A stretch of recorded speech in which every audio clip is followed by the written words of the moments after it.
નમસ્તે મિત્રો, મારી હાથમાં જે ડીશ છે એ ડીશની અંદર મામેજો છે.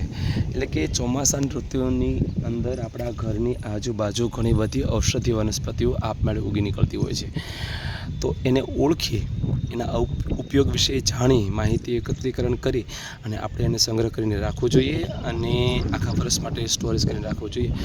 તો મારા ઘરની આજુબાજુ ઘણી બધી ઔષધીય વનસ્પતિઓ નીકળી આવી છે. એમાંની આ એક ઔષધીય વનસ્પતિ મામેજો છે.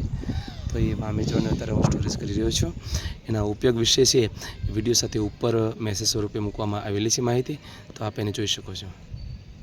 આ મામેજોની ઓળખ છે, એકદમ દાંડલી સીધી હોય, પાંદ આવી રીતે હોય છે અને સફેદ ફૂલ નીકળી આવેલા છે.